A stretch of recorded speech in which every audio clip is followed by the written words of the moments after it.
मसिनासम्म धेरै सहयोगीहरू हुनुहुन्थ्यो, घर परिवारका सदस्य थिए, दाजुभाइ हुनुहुन्थ्यो, इष्टमित्र हुनुहुन्थ्यो। तथापि मृत्यु पर्यन्त मेरो 13औं दिनसम्मको क्रियाकर्म, जसलाई अर्धोदेहिक कर्म भनिएको छ, मलिन षोडशी, मध्यमोत्तम, सपेटीकरण, श्राद्ध आदि कर्महरू, त्यो 13औं दिनसम्मको कर्म गरिने कोही नभएका कारणले म आज यसरी जङ्गलमा प्रेत भएर घुमिरहेको छु। म त यस्तो मानिस हुँ, कुनै एक समयमा हजुर जस्तै म एक वैदेश नाम गरेको राज्यको राजा थिएँ। त्यतिखेर मेरो नाम थियो सुदेव। सुदेव नामले प्रख्यात म कुनै एक समयको राजा नै हुँ महाराज। त्यस कारणले मलाई देखेर डराउनु पर्दैन, त्यो प्रेतले भन्छ। अनि राजाले भन्छन् यस्तो पनि हुँदो रहेछ। उनका प्रति चिन्ता व्यक्त गर्छन्। उनीहरूका बीचमा लामो संवाद हुन्छ। अनि त्यसपछि त्यो प्रेतले पुनः भन्छ, राजन, जसरी एउटा घरको मूल सदस्यको काम अरू परिवारका सबै सदस्यहरूका प्रति जिम्मेवार बोध गर्नुपर्ने जसरी रहन्छ, त्यही रूपमा नै राज्यको राज्य प्रमुखको काम पनि आफूले मैखाउँ मैलाउँ गरेर मात्र हुँदैन, सबै जनहरूका निमित्त केही कर्तव्यका कुराहरू हुने गर्दछन्। तसर्थ हे राजन, अब मेरो यो रही क्रियाको कर्म जुन छ, त्यो कर्म त हजुरले गरिदिनु पर्छ। राजा जङ्गलमा शिकार खेलेर रमाउनका लागि गएका अरू कोही कसैको क्रियाकर्म गर्ने काम पो आइलागे। राजाले भन्छन् मैले यो कुरा जान्दिनँ हजुर। राजाको छोरा राजा बितिसकेपछि त राजाका छोरा नबसेर अरू कोही क्रियाकर्म गर्न पर्दिन्छ। अनि मैले कहाँबाट क्रियाकर्म गरेर जानु महाराज? म जान्दिनँ भनिसकेपछि मैले हिजो नै अस्ति एउटा उदाहरण दिएको थिएँ। सबैले सबै कुरा कहिले पनि जानिँदैन, जान्ने कुरा पनि होइन। तसर्थ त्यो प्रेतले भन्छ, राजन, हजुर आफ्नो राज्यमा फर्किबक्सियोस्। जसले वेद पुराणहरूलाई उल्था गर्ने सामर्थ्य राख्नुहुन्छ त्यस्ता सद्ज्ञानीहरूलाई घरमा निमन्त्रणा गर्नुहोस् र रही क्रियाको तिथिमिति जुराउनुहोस्। अघि पछि यसरी बीचमा यसरी माता पिताजीहरू जाँदै गर्दा कुनै पनि किसिमका तिथि मितिहरू, पुष्कर, त्रिपुष्कर, महिना, मास केही पनि जुराउनु पर्दैन। हामी तत्काल कर्महरू सिद्ध गर्न सक्छौँ, कर्म प्रारम्भ गर्न सक्छौँ भने रही क्रिया जुन दिन मन लाग्यो त्यो दिनबाट सुरु गर्न पाइँदैन। त्यो शास्त्रीय नियम। तसर्थ हे राजन, अब आफ्नो राज्यमा फर्केर अघि भनिए जस्तै वैदिक ब्राह्मणहरूलाई बोलाउनुहोस् र उहाँहरूले अर्थाइए अनुसार मेरो अन्तिम संस्कारका लागि तिथिमिति जुराउनुहोस्। त्यसपछि के गर्नुहोस् त भन्दा कर्म प्रारम्भ गरिदिनुहोस् मेरो सद्गतिका लागि। उनीहरूका बीचमा यो सल्लाह हुन्छ। राजा त्यो कुरालाई स्वीकार गर्छन्, आफ्नो राज्यमा फर्किन्छन्।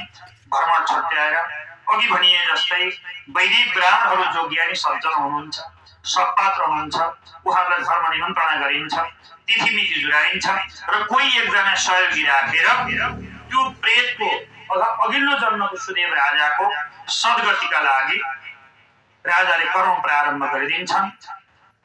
जसरी हामीले यहाँले अहिले कर्म गरिराख्नु भएको छ त्यही कर्म जस्तै 10 दिनसम्म मलिन षोडशीका कर्महरू, 11औंमा मध्यमोत्तम, वृषस्वर्ग, बच्चादान आदि कर्महरू, 12औं दिनमा सपेटीकरण श्राद्ध, 13औं दिनमा त्रयोदशाहे वा द्वादशाहे भनेको छ, 12औं वा 13औं दिनमा शुद्ध शान्तिका कर्महरू। ती सबै कर्महरू बडो श्रद्धा र निष्ठापूर्वक राजाले कोही सहयोगी मार्फत त्यो अघिल्लो जन्मको सुदेव र त्यतिखेरको प्रेतको सद्गतिका लागि शास्त्रको मर्यादा र विधान अनुसार त्यो कर्म गर्छन्। र त्यो बीचमा गरिने दान पुण्यका कुराहरू जे हुन्, अघि भनिए जस्तै 10 दान, अष्टमहादान, पञ्चधेनु, शय्यादान, पददान, गौदान आदि आदि जे दानका कर्महरू छन्, बडो श्रद्धापूर्वक ती सबै कर्महरू गरिदिन्छन्। ती सबै कर्महरू गरिदिसकेपछि तस्य पुण्य प्रभावेन प्रेतमुक्तम दिवम ययो भनेको छ। ती सबै कर्महरूको पुण्यका प्रभावका कारणले त्यो अघिल्लो जन्मको सुदेवको मुक्ति हुन्छ र उसलाई भगवानका दूतहरू आएर के त भन्दा भगवानको धाममा लैजान्छन् र उसको गति मुक्ति हुन्छ भन्ने प्रसङ्ग वा प्रमाण यो अध्यायमा उल्लेख गरिएको छ।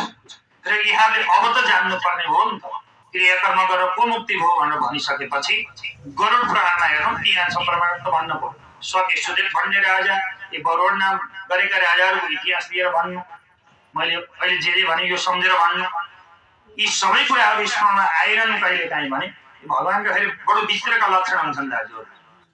हामी धेरै ठाउँमा जान्छौँ, कथा प्रवचनहरू हुन्छन्, अन्य धेरै शास्त्रहरूले पनि गर्नुहुन्छ। भगवानका भक्तहरूको लक्षण कोही कोहीका कस्ता हुन्छन् भने कथा कस्नुभयो माता पिताजी फलाना पण्डितजीले कथा गर्नुभएको भनेर भन्ने हो भने ज्यादै नै राम्रो भन्नुभयो कथा त भन्नुहुन्छ उदाहरणको लागि है। अनि के राम्रो भन्नुभयो त्यस्तो के भन्नुभयो र हजुरलाई त्यस्तो राम्रो लाग्यो भनेर सोध्ने हो भने खै तँ त के भन्नुभयो थाहा भएन तर साह्रै राम्रो ल के हो भनौँ। अनि यी पण्डितले त कथा राम्रै नराम्रो भन्नुहुन्छ अरे अनि तपाईँलाई के चित्त बुझेन त्यस्तो नराम्रो भने त भनेर भन्ने खै तँ त थाहा भएन तर नराम्रो भएन त्यस्तो भक्त हुनुहुँदैन। आफूलाई चाहिएका चिज ग्रहण गर्ने नचाहिएका चाहिँ घेरै छोडेर जाने तर भगवानको भक्तत्व किसिमको आदर निष्ठा र उसमा रहनुपर्छ है भन्ने छ। त्यसकारण यहाँहरूलाई पनि मेरो आग्रह के हो भने कोही कसैले प्रमाण छैन भने यहाँ प्रमाण छ भनेर भन्नुपर्छ है, यति मात्र आग्रह हो। त्यसरी 13औं दिनसम्मको क्रियाकर्म भएन भने पनि गतिहीन हुँदा रहेछन् जनहरू भन्ने किसिमको प्रमाण यहाँ उल्लेख गरियो। त्यसपछि अर्को प्रसङ्ग आउँछ। गरुडजीले भगवान विष्णुका प्रति फेरि प्रश्न गर्छन्, हे भगवान हे दयाका खानी, अब 13औं दिनसम्म क्रियाकर्म भएन भने के हुन्छ, सन्तान नभए के हुन्छ अथवा जीवनको उत्तरार्धमा गर्नुपर्ने कर्महरू के हुन्, ती सबै कर्मको बारेमा अर्थै बक्स्यो महाराज।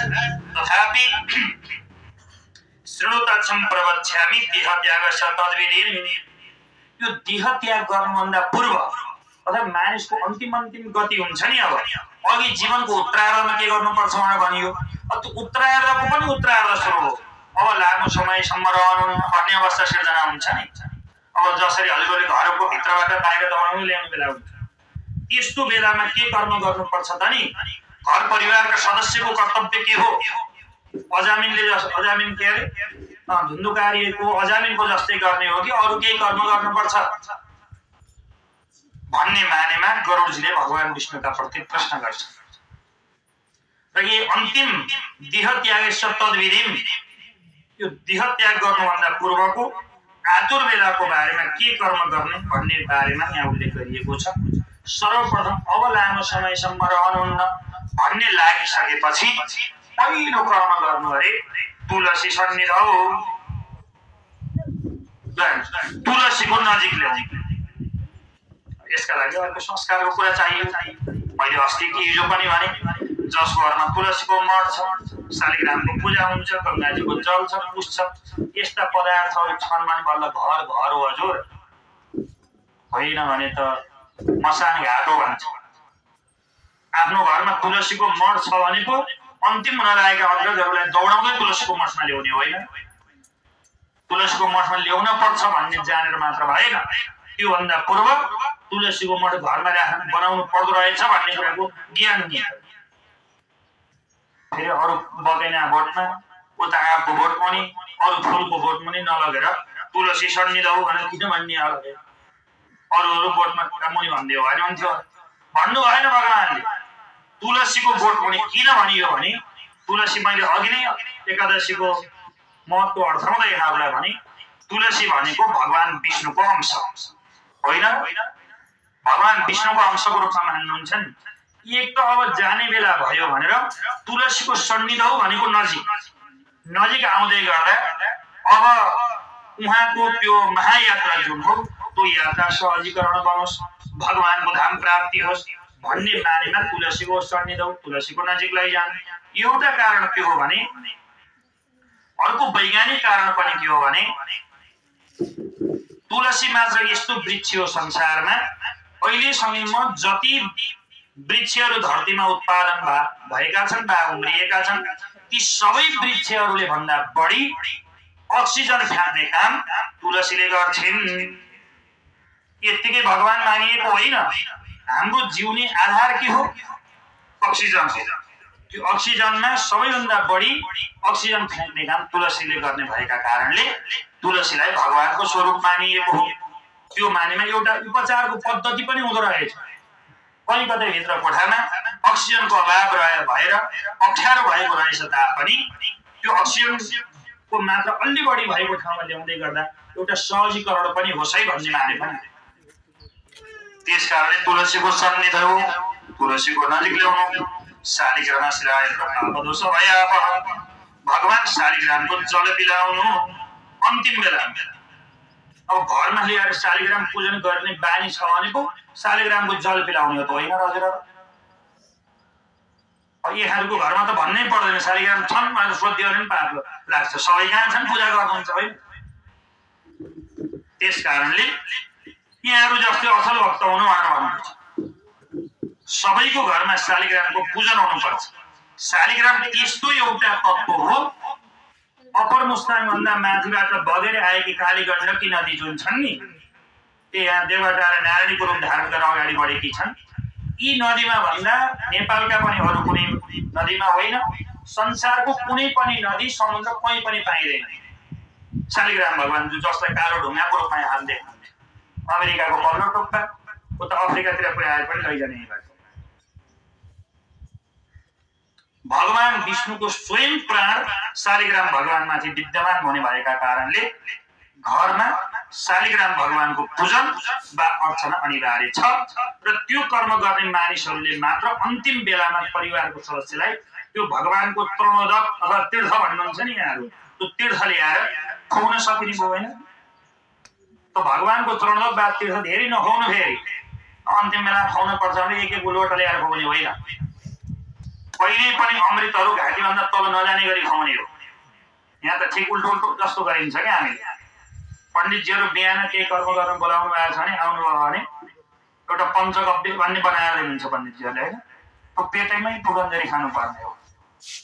यसो हात राखिदिनु भयो भने आँखा छलो, कोही यता छिटा फ्याँको, कोही उता छिटा फ्याँको, एकाध छिटा मुखमा पर्यो भने के गर्ने हो, धन्य होस्। त्यो पेटमा पुगन्जरी खाने हो, पेटमा भएका विकार पदार्थलाई शुद्ध गराउनका लागि खाने हो। अमृत तत्त्व वा बेलुका पूजा सकिसकेपछि बाँड्ने पञ्चामृत हुन्छ नि, त्यो त घाँटीबाट तल नजाने हो। अकाल मृत्यु हरण भन्छ, अकालमा मृत्यु नहोस् है भनेर खान्छ। हामी बेलुकाको पञ्चामृत यसो एक दुईचोटि हेरेर फेरिदिन्छ कि भनेर हात थापेर चाटी चाटी खान्छौँ, त्यस्तो नगर्नु। त्यस कारणले शालिग्रामको जल पनि के गर्नु त भन्दा पिलाउनु। जसको घरमा शालिग्राम हुनुहुन्छ, तुलसीको मठ छ, तद्गृहं तीर्थरूपम, त्यो घर के हो त भन्दा तीर्थको रूप हो। त्यो घर अरू केही घर मात्र होइन, जुन घरमा शालिग्राम भगवानको नियमित पूजा हुन्छ त्यस्तो अवस्थामा ल्याएर शालिग्राम भगवानको जल पिलाइन्छ भने त्यो घर नै तीर्थ समान हो। मैले भने होइन, भगवान विष्णुका वाणी तद्गृहं तीर्थरूपम, त्यो घर तीर्थको स्वरूप हो। हिनम यान्तियमा किङ्करा, त्यो घरमा यमराज र दूतहरूले कहिल्यै पनि वास गर्न सक्दैनन्। अशुभ कुराहरू हुँदैन, खाटमा सुतिया मान्छेलाई भुइँमा फ्याँक्दैन। यहाँ त्यस्तो हुन्छ नि, लौ पण्डितजी खाता तर्सेर यो भयो त्यो भयो, कहिलेकाहीँ भुइँमा पो छोरी गुन्जिने बेला भन्नुहुन्छ। जुन घरको वास्तु पूजा भएको छैन, जुन घरमा वास्तु मिलेको छैन, भगवानको शालिग्रामको पूजा हुँदैन, माता पिताजीको सेवा हुँदैन, तिनै घरमा अलिक बढी तर्सिनुपर्छ है, ध्यान दिनु होला। त्यस्तो नगर्नु। तर्साउने कुरा भयो भने आफ्नै कारणले भयो भन्ने पनि जान्नु। त्यस कारणले यस्ता कुराहरू घरमा राख्नु। त्यति मात्र होइन, गङ्गाजीको जल पिलाउनु। त्यहाँका शालिग्राम भगवान, त्यहाँको गङ्गाजीको जल घरमा ल्याएर पूजा गर्न सकिँदैन। गङ्गाजीको जल राख्न सकिएन भने त्यसको उपचार पनि आफै खोज्नु। ल त्यसको उपचार आफै खोज्नु, शास्त्रले जान्दैन। अर्को के गर्नु त भन्दा कुशको आसनमा राख्नु। हजुरहरूले कहिलेकाहीँ पूजा आजा गर्दाखेरि कुशको पवित्र लगाउनुहुन्छ होइन र? त्यो कुशै किन लगाइया होला? अरू खरको भाव्यको भयो भने भएको भने हुन्थ्यो, सिरो सिरो के उम्रिन्छ के त भन्दा कुशकै भनेर भनिएको। कुशलाई किन शुद्ध वा राम्रो मानियो भने यहाँ के भनिएको छ भने कुशमूले थितो परमा कुशमध्ये जनार्दन कुशाग्रे सङ्गो देव त्रयोदेव कुशे स्थिता। कुशमूले, कुश भनेको कुश हो, मूल भनेको कुशको जरोमा वा फेदमा, थितो बरमा भगवान ब्रह्माजीको वास हुन्छ। कुशमध्ये जनार्दन, कुशको बीच भागमा जनार्दन भनेको भगवान विष्णुको नाम हो। भगवानको सहस्र नाम मध्येको एउटा नाम जनार्दन हो। भगवान विष्णुको वास हुन्छ कुशाग्रे, कुशको टुप्पोमा। शङ्करो देव प्रेमदेव कुशे स्थिता, कुशको टुप्पोमा भगवान शङ्करको वास हुन्छ। एउटै कुशभित्र ब्रह्माजी त्यही, विष्णुजी त्यही, शङ्करजी त्यही। त्यो भएका कारणले कुशलाई पवित्र मानिएको हो। कुशको आसनमा बस्नु अघि पछि पनि यो म्याट किनेर बस्नुभन्दा कहिले काहीँ 2-4 गुन्द्रे कुशका किनेरै 2-5 पैसा खर्च गरेर भए पनि राख्नु। घरमा छोराछोरीहरूलाई पढाउँदा अरू कम्बल बाक्लो चाहिएको छैन, कुशको गोलीमा राखेर पढाउने गर्नुहोस्। उनीहरूको स्मरण तेज शक्ति वृद्धि हुँदै जान्छ। यो प्राकृतिक नियम हो भागवती। त्यस कारणले कुशलाई पनि राख्नु। ब्रह्म विष्णु च रुद्र च सर्वे देवाको उपासना। मण्डल पुरै तिष्ठन्ते तस्मिन् पूर्वेत मण्डलम। यो कुशको आसन राख्नु भनेको ब्रह्माको, विष्णुको, रुद्रको सानिध्यमा रहनु वा उहाँहरूलाई साथी राखेर उहाँहरू माथि नै रहनु, यस्तो पो भन्छ। हेर्नुहोस्, अन्तिम बेलामा कुशको आसनमा त्यसरी राख्नु। ततो गङ्गाधरम दत्त महापातकनाशनम। शालिग्रामको जल तुलसीको नजिक गङ्गाजीको जल कुशको आसनमा राख्ने भने महापातकनाशनम, सबै पापहरू मुक्त भएर जानेछन्। सर्वतीर्थ तीर्थ स्नानम दान पुण्य फलप्रदम। सबै तीर्थहरू गएको, सबै तीर्थहरूमा स्नान गरेको, सबै दान पुण्य कर्महरू गरेको फल पनि त्यो बेलामा केही कर्म गरियो भने सिद्ध हुन्छ। सर्व पाप विनिर्मुक्तो वैकुण्ठम भोजनम वर्जे। आफ्नो स्वरूप रहने बेलासम्म पनि सहजीकरण हुन्छ र वैकुण्ठ अथवा भगवानको लोकको निश्चितता हुन्छ वा ग्यारेन्टी हुन्छ। त्यसकारण यस्ता कर्महरूबाट कहिले पनि टाढा नरहनु। त्यसपछि के गर्नु त भन्दा श्लोक अर्घपादम वा यो नम भागवतम पठेत न तस्य पुनरावृत्ति ब्रह्मलोक कदाचन। जीवनको उत्तरार्धमा सकिन्छ भने त मैले अघि भने जस्तै भागवत जी आफै लगाउने हो। त्यो सकिएन भने त्यो अन्तिम अवस्थामा भए पनि घर परिवारका सदस्यले भागवत जीको पाठ पारायण गराइदिनु वा सुनाइदिनु। 18,000 श्लोक 12 स्कन्द 335 अध्याय असाध्यै महान ठुलो ग्रन्थ हो। अरू धेरै पुराणहरू भन्दा मुक्ति दिने गति दिने भागवत जी भएका कारणले सकिन्छ सबै सुनाउनु। 335 अध्याय सकिँदैन एउटा स्कन्द, त्यो पनि सकिँदैन जति अध्याय सकिन्छ त्यति, त्यो पनि सकिँदैन एउटा अध्याय, त्यो पनि सकिँदैन 2-4 श्लोक, त्यो पनि सकिएन भने श्लोक अर्घपादम वा यो नम भागवतम पठेत आधा श्लोक भए पनि भागवत सुनाउनु। जन्मान देश यतो नयादि तरत साधैष विज्ञसुरात् तेने ब्रह्मविदय आदि कवये मुह्यन्ते सूरय तेजो पारिमृता मिथा विनिमयो यत्र त्रिसर्गो मृषा धाम्ना स्वेन सदा निरस्तकुहकं सत्यं परं धीमहि। भागवत जी को पहिलो अध्यायको पहिलो श्लोक नाम संकीर्तनम नैष्य सर्वपापो प्रणाशनम प्रणामो दुःख शमनस तम नमामि हरिं परम। भागवत जी को अंतिम अध्यायको अन्तिम श्लोक हो। यस्ता 18,000 श्लोक मध्ये जति सकिन्छ त्यति सुनाउनु। अब यो पनि सकिएन, यहाँले भन्नु होला हाम्रा पुस्तक पनि छैन भन्ने, त्यो संस्कृत पढ्न पनि जान्दैन अनि हजुरले भरेर मात्र हुन्छ भन्ने प्रश्न पनि आउँछ होइन। त्यस्तो हो भने त्यो पनि हामी माने, तथापि एउटा कुरा जान्नु भएन भने त दोष लाग्छ है। त्यसको उपचार हामी दिन सक्दैनौँ। त्यो के हो भने भागवत घरमा नहुन सक्छ, जति श्लोक हो त्यति नसक्न सक्नुहुन्छ, ती यहाँले जान्न नसक्न सक्नुहुन्छ। तथापि गृहस्थ आश्रममा रहने वैदिक सनातन धर्म प्रेमी हो भनिने पूर्वीय सभ्यता अङ्गाल्ने त्यहाँ बसिसकेपछि आफ्नो गायत्री मन्त्र सँगसँगै द्वादक्षरी मन्त्र, यो द्वादक्षरी भन्छ भन्नु त कसै सबैले जान्नु भएको छ, कहीँ नजानेर पनि त्यो के हो भन्ने थाहा नहुन सक्छ। ओम नमो भगवते वासुदेवाय। यदि भागवत जी पुरै आएन भने सुनाउन सकिएन, पुस्तक भएन, पढ्न जानिएन, निष्ठापूर्वक ओम नमो भगवते वासुदेवाय भगवानको बीच मन्त्र हो कि यो भगवानलाई खुसी पार्छ यो भन्दै हजुरहरूलाई कसैलाई केही खुसी पार्न छ है, हजुरहरूले जे जे चाहनुहुन्छ त्यही कुरा भनिदिने भने मक्ख पर्नुहुन्छ हैन। कसैलाई केही कुरा कोहीबाट लिनु छ भने उसले चाहिएको मात्र चाँड राखेको टेक्यो केही मात्र गरिदिनु प्रसन्न हुन्छ दियो। त्यस्तै जस्तो भगवानको नजिक हुनका लागि भगवानको बीज मन्त्र जप्नु। ओम नमो भगवते वासुदेवाय। यो मन्त्र पनि जप्न जानिएन भने त गृहस्थ हुनुको धिक्कार छ। त्यसकारण यति त जान्नु है भनेको छ। यसरी यस्ता कर्महरू सुनाउनु र अन्तिममा यति कर्म गरियो भने पनि ज्यादै नै ठुलो कर्म गरेको फल प्राप्त हुन्छ। अब एउटा कुरा यहाँहरूलाई भन्न पर्छ, सबैले मान्ने भयो भन्ने नभए नमान्ने के होला हो होइन। यो पुराण भन्दा हजुरहरूलाई एउटा केही छुट्टै कुरा भन्दैछु ल हेर्नुहोस् है त। अब भन्नै पर्छ भनेपछि आज भोलि पर्सि भन्ने कुरा रहेन, एउटा काम यहाँले गर्न पर्छ। फेरि मसँग हस् भन्ने मात्र होइन, भगवानको सानिध्यमा यहाँ सबैले विचार हस् भन्नुभएको छ है त। त्यो कुरा के हो भने मैले यतिका बेर भागवतको महत्त्व अर्थ। अब हजुरहरूले आफूलाई मुक्ति दिनका लागि आउने सन्ततिहरूले पनि राम्रो संस्कार सिक्नका लागि गइसकेका अग्रजहरू पनि प्रसन्न हुनका लागि एउटा काम के गर्नु होला भने मेरो आग्रह हो।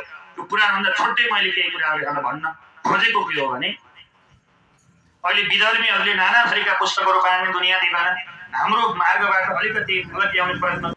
एक दिन खाजा अलिक कम खानु है त, चिया मात्र खाएर घरै आएर फिर्ता खानु। त्यो एक दिन खाजा खाने पैसाले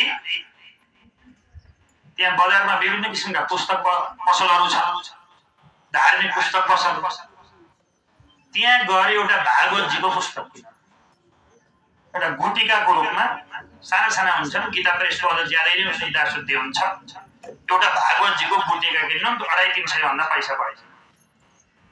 ल हेर्नुहोस् है, त्यो भागवतजीको गुटिका किन अनि घरमा लिएर आऊ, अनि घरमा आफ्नो पूजा कोठा पितृहरूको भगवानको सेवा गर्ने ठाउँ जहाँ छ त्यो कोठामा राख्ने एउटा आसन बनाएर एउटा यस्तै परोटालो राखेर अनि त्यो पुस्तक माथि प्रत्येक दिन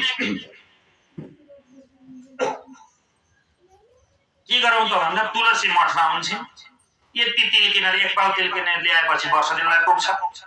प्रत्येक दिन बिहान उठेर गायत्री जपिसकेपछि 1-2 दाना तिल र 1-2 पत्र तुलसीको पात त्यो भागवतजीको पुस्तकमाथि ओम नमो भगवते वासुदेवाय भन्ने मन्त्र उच्चारण गर्ने, त्यति अर्चना गर्ने।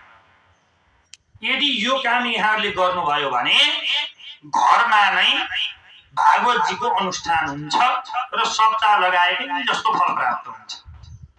यो पुराणमा धेरै अन्य पुराणहरूमा प्रमाणित कुरा हो। त्यसकारणले ठुलो खर्च गर्न पनि पर्दैन, केही गर्न पनि परेन, समयहरू छुट्याउन पनि परेन। त्यति त गर्न मन्जुर हुनुहुन्छ नि हैन कि छैन? यति काम गर्नु होला, मेरो आग्रह मात्र हो। गर्दैनौँ भने यहाँहरूले जान्नु होला। त्यति गरियो भने मैले अघि भने जस्तै पितृहरू प्रसन्न हुनुहुन्छ, गइसकेका आफ्नो राम्रो संस्कार हुन्छ, आफ्नो आनीबानी सुध्रिन्छन्, भगवानसँग नजिकिने एउटा बाटो हुन्छ र आउने सन्ततिले पनि त्यो कर्म सिके भने उनीहरूले पनि एउटा राम्रो संस्कार सिक्छन् र एउटा सुयोग्य मार्गमा उनीहरू पनि लाग्छन् र जीवन साँच्चीकै मानव भएर जन्मेको सार्थक हुन्छ।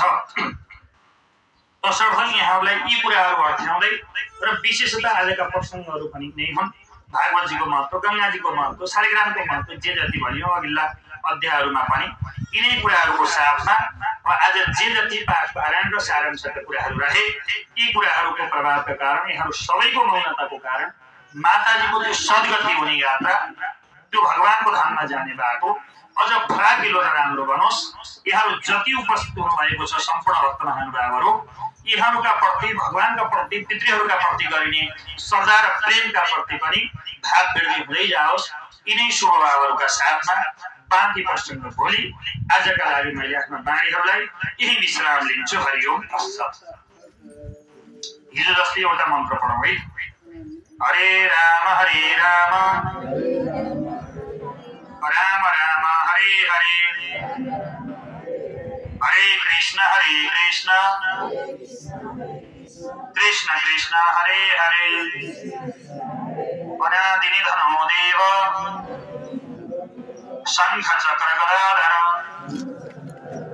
अक्षय पुण्डरीकाक्ष प्रेतमोक्ष प्रदो भव। ओम शान्तिः ओम शान्तिः ओम शान्तिः। ल भोलि पनि आजकै समय थियो है थोरै छिटो के हुन्छ।